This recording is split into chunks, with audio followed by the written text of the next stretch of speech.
My name is Brooklyn Ballard, and I'm first going to verify the healthcare provider order. We have Mr. Renharami. He is a male. Date of birth is 3/3/83. Patient ID number 160011180.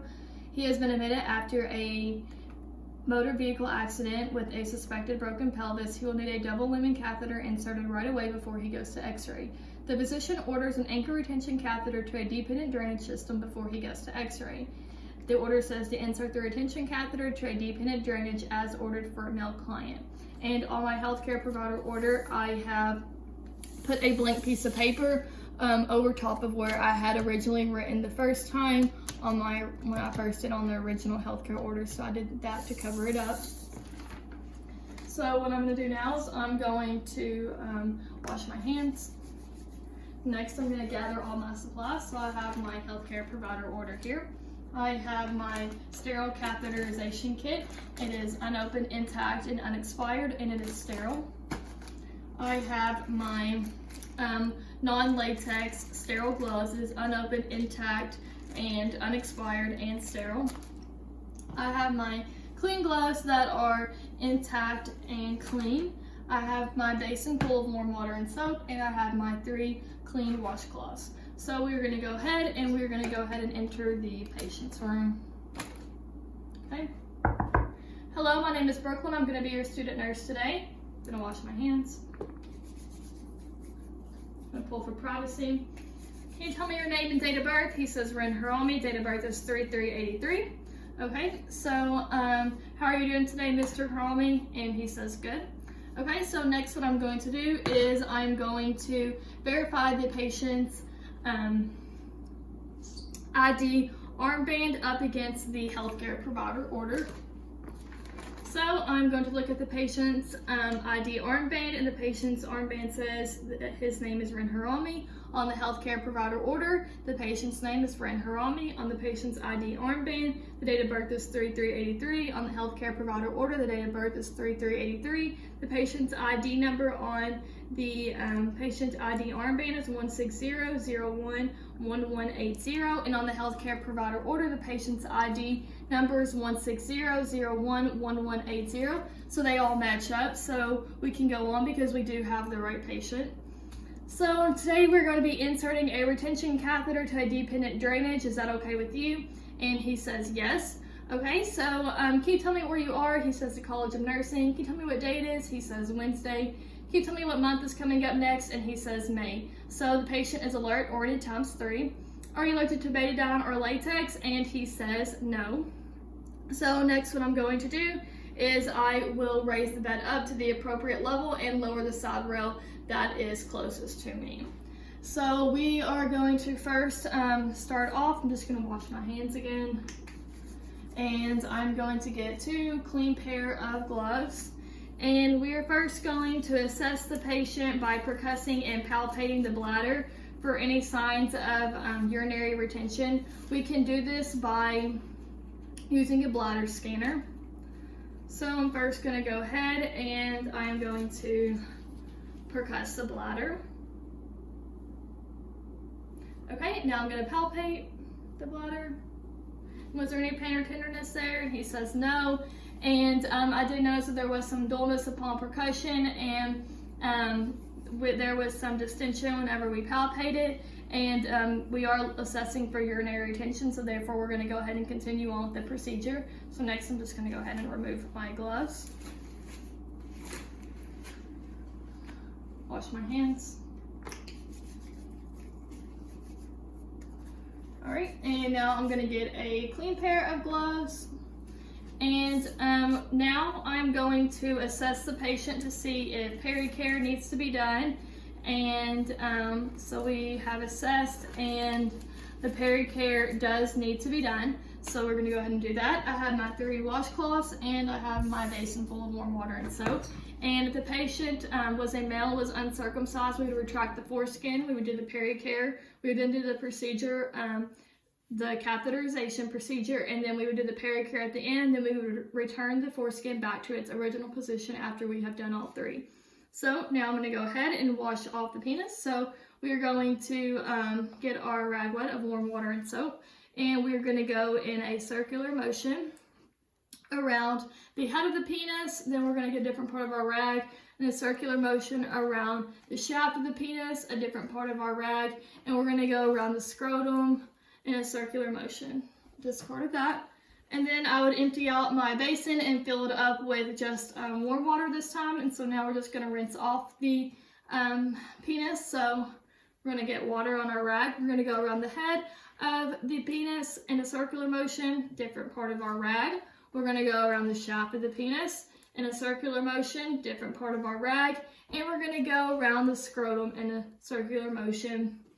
And then we're going to go ahead and throw that rag away. And then we will pat dry if needed. Okay, I'm going to go ahead and remove my gloves. I'm going to wash my hands. Next, we are going to go ahead and we are going to open up our sterile catheterization kit.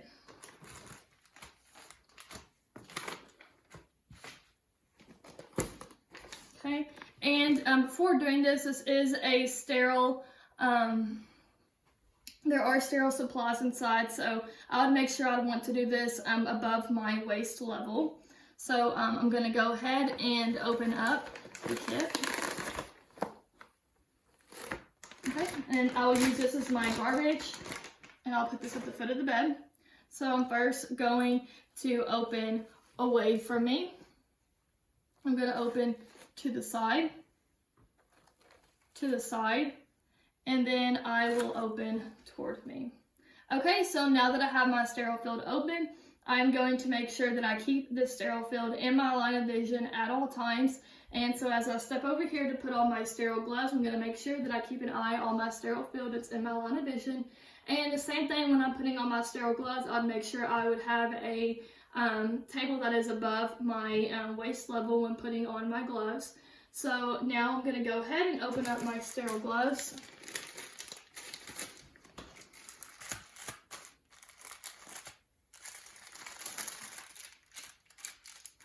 Okay, we're going to go ahead and pick up the cuff, hold it above the waist. Okay, and now we're going to go ahead and pick up the second cuff. Again, we're going to make sure that we leave the thumb out whenever we pick up the cuff. Again, holding it above our waist. Okay, so now we have two sterile gloves. I'm going to swipe down, again keeping my gloves above, my hands above my waist at all times. So next what I'm going to do is I'm going to go ahead and get rid of anything that I don't need in here. So I don't need these, so we're going to go out and away from the sterile field. Next, we are going to go out and away from the sterile field. Okay, and now we're going to open up our drape. And so again, we're not going to reach over the sterile field when we do this. We are going to make sure that it does not touch me or the patient or reach over the sterile field, and we're going to make sure we put the shiny side down. Okay, so we're going to go and we're going to release. And again, I'm not going to touch the drape at all, and I'm just going to leave it where it is. So next what I'm going to do is I'm going to go ahead and get my tray ready to go, and so I'm going to go ahead and just move it over where I would like it to be. Okay, and now I'm going to go ahead and we're going to pour the betadine onto my cotton balls, and we're going to go out and away from the sterile field. And then while I have two sterile gloves, I'm going to go ahead and I'm going to lubricate the tip of my catheter. So I'm going to go ahead and open up my lubricant, and I'm not going to reach over my sterile field. And I'm not going to lubricate it more than 2 inches from the tip. Okay, and I'm just going to leave it right there for whenever we are ready for it. So we're going to go out and away. Next, I'm going to go ahead and attach my syringe to my catheter, since I have, again, 2 sterile gloves still. Okay, and so I'm going to remove this tip because we don't need that. Okay, and again, I'm not going to reach over into my sterile field. I'm just going to pick it up right here, and then we're going to attach the syringe. Now I'm just going to leave it hanging right there until I'm ready to use it. So next what I'm going to do is I'm going to go ahead and I'm going to clean off the urethral meatus. So when doing this, I'm going to use my non-dominant hand and I'm going to grasp the penis at a 90-degree angle. And now I have a broken sterility on my left hand, so I'm going to make sure that I leave my hand here at all times until we are done inserting the catheter after the procedure is over with. So I'm holding at a 90-degree angle.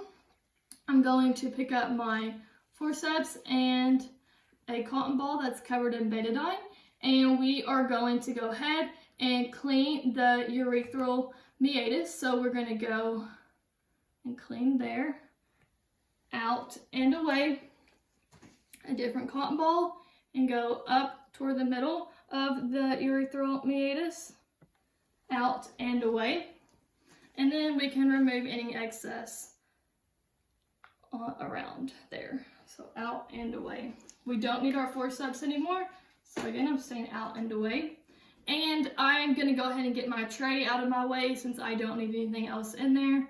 So we're going to go out and away. Okay, so now we're ready to go ahead and insert the catheter. So I'm going to hold it at a 90-degree angle, the penis at a 90-degree angle, and I'm going to instruct the patient to take a deep breath whenever I enter, and we're going to enter through the urethral meatus. So I'm going to pick the catheter up, and I'm going to go hold it no more than 2 inches from the tip. Okay, and so whenever we insert, we're also going to make sure that my dominant hand does not touch the penis while I am inserting it. And so now I'm going to instruct the patient to take a deep breath, and then we're going to go. Again, making sure that we are not touching the penis with my dominant hand. And we're going to go all the way up to the Y by fabrication.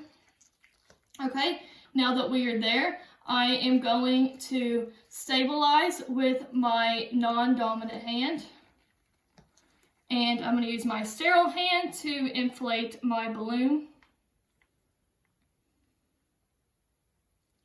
And once that balloon is inflated all the way, we are now going to pull all in one motion to the end of the bed until our balloon catches. Okay, it is now caught. I'm going to go ahead and remove my syringe.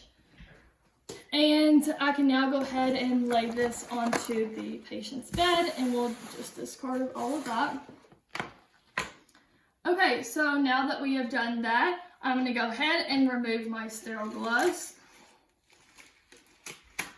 Discard of them.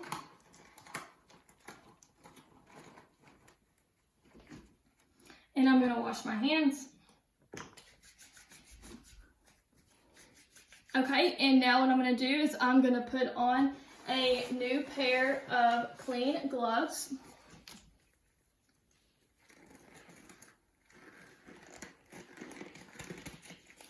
And I would perform peri-care just as I did before, except this time I am going to make sure that I clean all the way down the catheter to remove any of the irritants such as the betadine and the lubricant. And so after we have done that peri-care, I will now I can now return the foreskin if the male was uncircumcised back to its original position. Since we have now did the peri-care in the beginning, we did the procedure, and we did the peri-care at the end, we can now return it back. Okay, and so now what I'm going to go ahead and do is I'm going to go ahead and tape the catheter onto the patient's leg. So I have a piece of tape I'm going to put down first to prevent any skin breakdown for whenever we do go to remove this. And so then I have my other piece that I'll be taping the catheter to. Okay, and so when we do this, we're going to make sure that we are doing it and preventing any straining that is prevent any strainings. We don't want it to be strained or pulled. So we're going to tape it right there. So if it does get pulled, it catches.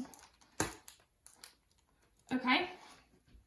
And again, we're making sure there's a little bit of leverage there and that it's not pulling. So now that we have it taped, I can now go ahead and If we were on a real hospital bed, I would attach the bag to the, I would attach the baggage to the non-movable part of the hospital bed, and when doing this, I'm going to make sure that I keep it below the bladder at all times. Okay, and so now that that is done, I am going to go ahead and I'm going to remove my gloves.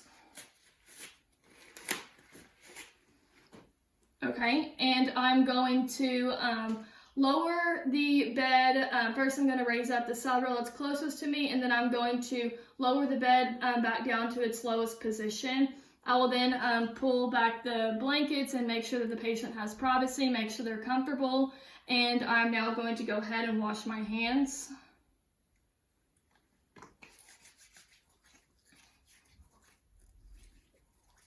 Okay, and now I'm going to document. Okay, so I'm going to say that the urine was a pale yellow color and was clear. There was 150 milliliters of output, and that there was no foul-smelling odor. And then I would say that the patient well tolerated it. And then I'm going to date it. And I'm going to put the time down.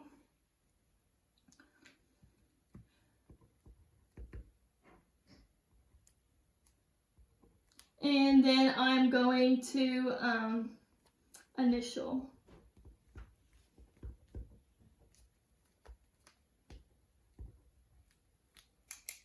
Okay, and here is my documentation.